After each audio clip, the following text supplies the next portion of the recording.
The early season international break is here, and some teams are in dire need of stalling their downward trajectory before jet-setting away for a fortnight. Honestly, I'm just here to beg my Wolves to beat Nottingham Forest. Okay?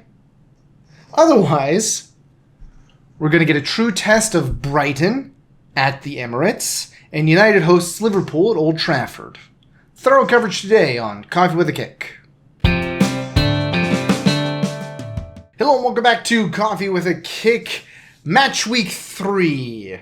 Just before that early season international break, which I know we're all just, we're so exhausted that we're just ready. We're ready for a break here, you know.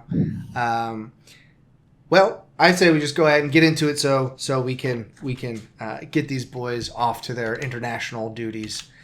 Starting off nice, bright and early with an Aston Villa. Arsenal hosts Brighton Hove Albion, an early season top of the table clash. This time we'll actually figure out how good Brighton is. Do you think they're good enough to get points off of Arsenal at home? Well, I don't think you noticed what you did, but you said it was nice, bright and early at Brighton. So I see what I kind of did there. Kudos to you. Arsenal, in transfer news recently, as of August 27th, have signed Mikel Merino from Real Sociedad. He's a center back. He just won the Euro 2024 with Spain. He scored that decisive goal in the extra time. I'll be interested to see if he plays. I doubt he does. Either way, I don't think it matters. I think this one goes a 2-2 draw. I was very impressed with how Brighton played versus Man U, and Man U is a defensive team. They want to control the possession. They want to play defensive. Arsenal want to be possessive, but their defense is really up to how well does David Raya play. And I think Brighton has the stuff to get a few past them, so I'm going to go 2-2. Oddly enough, I also have a 2-2. I think Brighton is doing a job of being efficient with the chances that they're provided. And Arsenal's not going to give you a lot of chances, so you have to be efficient at those chances. And Mitoma is so key to them. As long as he's healthy, then they've got a chance to get 2 goals in a match. He'll provide you with those opportunities. So I don't think obviously I don't think it's outlandish to pick 2-2 because that's what I picked. Also, it's a points play. I'm trying to get some points back on the favorites here. Now we go to I'm hoping for a good match. I hope it's not as disappointing as it could be when Brighton fell off the cliff like they did in a little bit later. I think it was more like November when they started really falling off the cliff after being good in the early season. But we'll move on to Brentford and Southampton. Southampton, it's another one of those games where Southampton really should be pushing for points here. But I have not seen anything offensively out of Southampton that makes me think that they're going to be able to score very much. They're still on 0 goals, right? They're still on 0 goals. Them and Everton are still on 0 goals so far this season, which I don't know if you know. It's not good. And Brentford has shown that they can score goals. So I think this one goes 2-0 for Brentford at home. Yeah, I think Southampton gets their first goal of the season, but I do think Brentford is going to show a little bit more of who they are. Last week, they did not show out very well. This week, being back at home, I think they're going to hit Southampton with 3 goals, and I think it's going to go 3-1. Neither of these teams have really had a lot of transfer activity since the last match week. Brentford got Seth Vanderberg from Liverpool, which is he's one of their young defenders, kind of a big deal. But other than that, Southampton and Brentford seem to be just letting the end of the transfer window just kind of come to a close. Brentford still haven't sold Ivan Toney as of August 27th, so we'll see if anyone comes in for a late move there. But either way, no matter who either of these teams bring in, I'm still going to go 3-1. Yeah, I think both of these teams will be looking to try to change the story going into the international break. So I think there'll be some chances thrown here. Then to another team that could really use a break in the momentum here. Everton hosts Bournemouth, and Bournemouth are the away favorites. So that's how Everton's season is going thus far. I think that Bournemouth do follow through on that. I've got it as a 3-0 victory over Everton. Everton is not very good right now. Wow. Yeah. I think just like Southampton, Everton also get a goal, but you're right. They have not shown anything in the first two matches for me to believe that they can beat another team at home. Maybe if it was Everton at home at Goodison Park, I might pick them to draw and or win. But being the away side, I really think Bournemouth's going to take it 2-1. I think it'll be gritty because Bournemouth is not going to be a team that's going to score a lot of goals often, but I still think Bournemouth are able to take it. Yeah, I think this actually goes either a Semenyo hat trick or 2 goals and an assist by Semenyo. That's what I think. He is keeping Bournemouth afloat right now. Then to Ipswich Town and Fulham. Another just wonderful match here. How do you think this one goes? Do you think Ipswich can get some points against Fulham at home? I do, but I think it's only one. Mm-hmm. I think they're going to feel a little bit better about the fact that they've gotten 2 of the big boys out of the way, and now they're playing a team that they feel like they might be able to actually get a point with. And besides the flurry of goals that City had early in the first half, I really felt like last week they played pretty decent. They kind of kept City at bay. They were very organized, again, like they were in week 1. So I think a team like Fulham has the capability to beat them, but I think Ipswich being at home, I'm going to call this their first real home Premier League match. Yeah. Week 1, I don't even know if we can count that because it was versus one of the tougher teams. Yeah. But I think they draw Fulham 2-2. 2-2. Okay. I've got it as 1-1 for much of the same reason that Ipswich, they've got the chance to reassert themselves into the season. So, you know what? I'm actually going to flip it. I'm going to go 2-1 for Ipswich Town. I think they'll have a breath of fresh air here. Right at the international break, they don't have to play a team that's probably worth 3 times as much money as they are. The payroll is probably way more than that. I don't even know. What do you think? How much more is the payroll for Manchester City than is for Ipswich Town? Do you think there's probably one player that is the payroll of the entire Ipswich Town starting 11? Do you think? Yeah, I would guess that they're probably throwing like £300,000 a week at their team. Yeah. I'm going to Google it as well so we can get this official answer. I'll let you get back to us on that while I move into the next one here, because I do want to hear that number now. Leicester City hosts Aston Villa. I think Aston Villa is going to come out for blood in this one. I think that they're going to feel upset that they missed opportunities to at least get points against a top-tier team like Arsenal last week at home. And Leicester City is certainly a side that you can bully and score goals against. Because, as we talked about in the last episode, their defense is going to need some reorganization tips. It's going to need restructuring. We'll bring in a crisis manager, and I think everything will work out. Maybe I don't, actually. But I think that Aston Villa will put 4 past Leicester in this one at home and take it 4-0 before moving off to the international break. Yeah, after some very quick research, it appears that Ipswich Town's weekly payroll is £341,000. Wow. An average of about £12,000 per player. Now, Man City averages £3.95 million per week, with their average player getting just under £132,000. Yeah. So just like 11 times more money is what you're saying. Yeah, you're looking at literally 11x the amount. So losing 4-1 to a team like that, you got to feel pretty good about yourself. Your ROI is actually pretty good on that. So, I mean, that's kind of what it boils down to. Yeah, both Kevin De Bruyne and Erling Haaland earn more than Ipswich's entire payroll. So That's pretty wild. As far as Aston Villa Leicester go, Yeah. again, I'm going to lean on Leicester being a team that can get points at home and get slaughtered away. Okay. I think they come in and they beat Aston Villa 2-1 at Really? home, and that's going to be my Wow. my surprise pick of the weekend. I think Wow. Aston Villa, they're going to feel pretty, I don't know, they're going to feel disheartened that they lost to Arsenal. And then typically going into an international break, you kind of see these bigger teams drop off.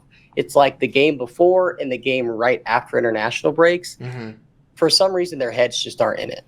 Yeah. So I think that's going to be the case, and Leicester take it 2-1. Isn't that when my Wolves beat City last year? Wasn't that right before Yes. international break? Yeah. Yep.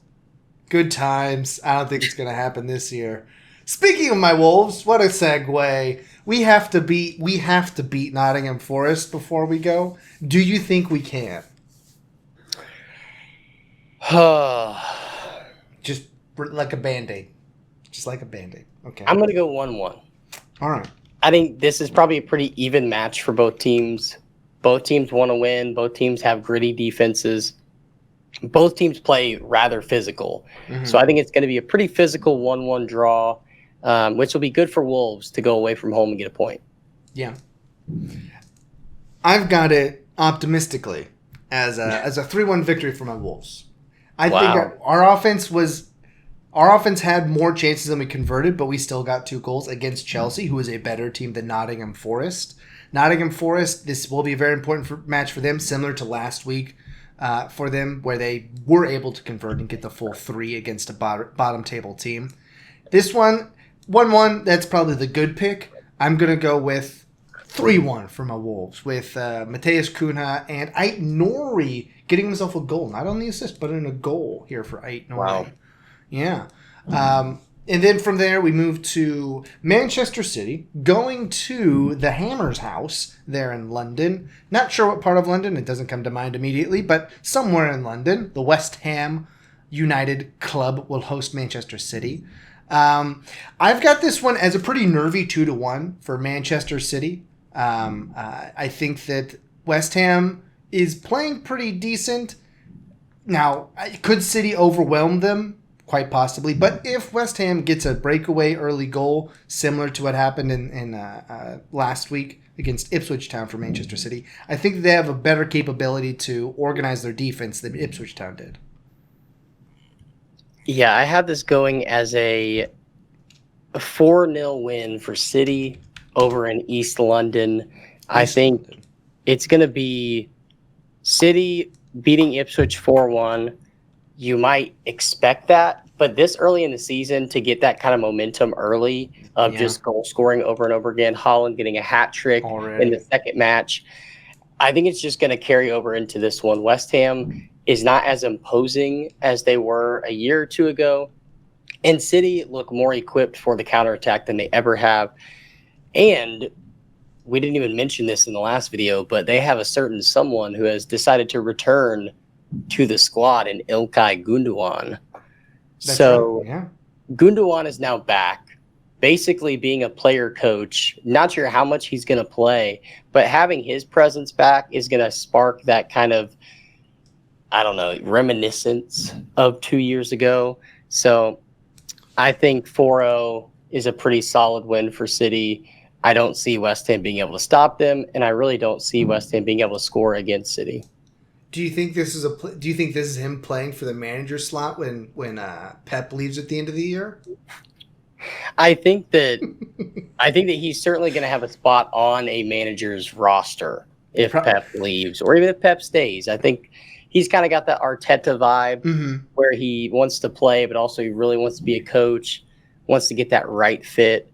So no matter what happens, I think he'll be on a City bench somewhere. All right.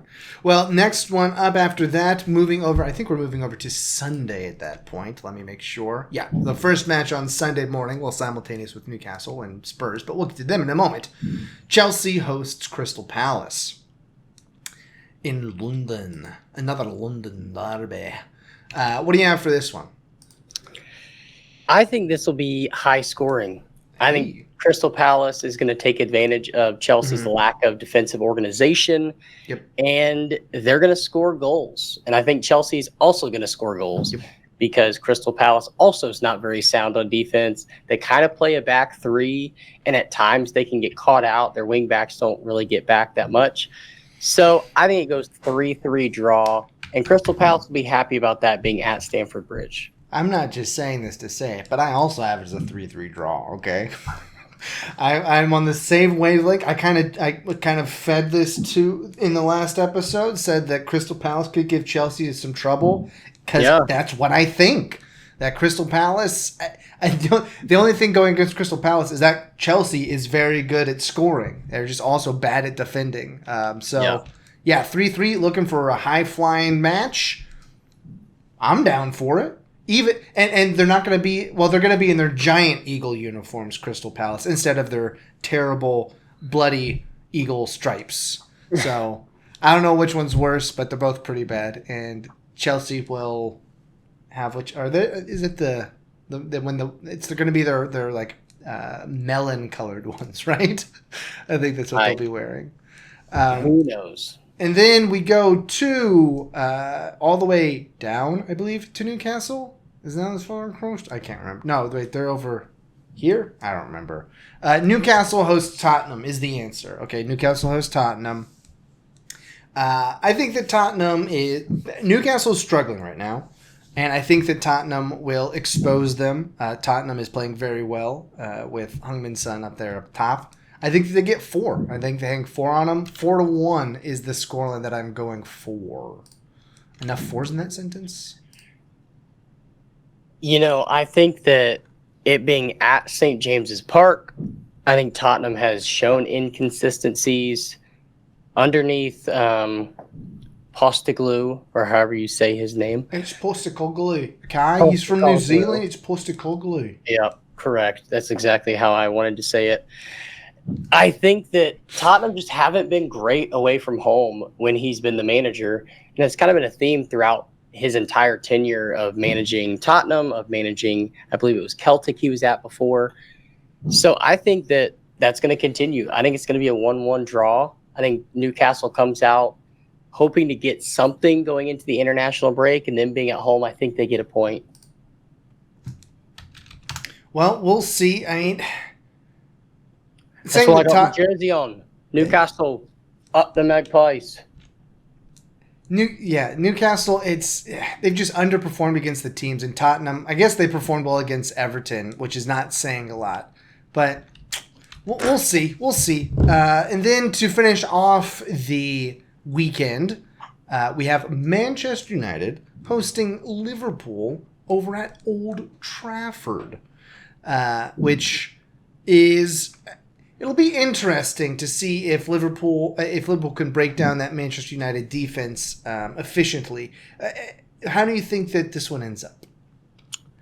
I think this has the making of being one of those classic 0-0 draws. Oh. I think both teams want to have the ball. Both teams want to play really defensively, and they almost don't want to be the team to make the mistake. And especially after Man U losing last week, I think they're going to be extra focused on defense, extra focused on organization. That's not going to bode well for Liverpool. In the past, Liverpool was the creative team that could create anything. They just don't look like that team right now, especially with it appears that Trent Alexander-Arnold is potentially going to be kind of pushed out of the team. That leaves an entire creative piece. So I think it goes 0-0 being at Old Trafford, and I really believe that it's just going to be one of those matches that no one's happy at the end, but it ends up being a classic. Yeah, I mean, a classic snooze fest is what it sounds like. Rowdy fans there at Old Trafford getting mad at nothing happening. I've got it at least going 2-2. Give the people what they want a little bit. Not a win, but at least some goals. It's... I think that I don't have much of a reason for it. I think it just goes 2-2. Weird things happen every now and then. Manchester United isn't scoring too much this season, but I think that they've got a chance. We're going to see some Garnacho magic in this one, is what I say. That's what I say now. But Liverpool won't win 2-0 again. That's for sure. All right. You never know.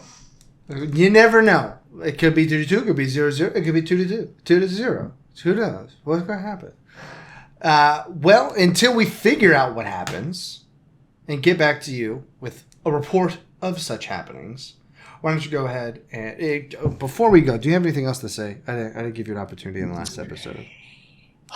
Any news to report or anything? Well, like that? I appreciate the fact that you're allowing me to speak in this moment. Yes, you're welcome. Not a lot of news. I feel like I covered any significant transfers. The one. I think there's going to be some action here right at the end of the transfer window. I think teams are going to try to want to get in or offload players they don't need. I've already mentioned Ivan Toney. Yep. Chelsea may be coming in to the Ivan Toney mix. There are rumors about that. And then also Raheem Sterling to Manchester United. Really? That's another rumor that would be a pretty crazy development because then he would basically be a part of like the entire top 4 teams in the Premier League at one point in his career. So I don't know what's going to happen at the end of the transfer window, but that's really most of the news that I've got. So I will make a programming note that once we come back and do our recap episode, we will have something later next week, which will be our first Champions League preview. We will let you guys know how this new system is going to work. The 2 leagues that play each other, and then you qualify for the qualify. It's something along those lines. We're going to do a deep dive into it and come back and report and make our predictions, which hopefully won't be terrible. Until that happens, though, why don't you go ahead and grab your coffee, watch some soccer, and we'll see you on the other side.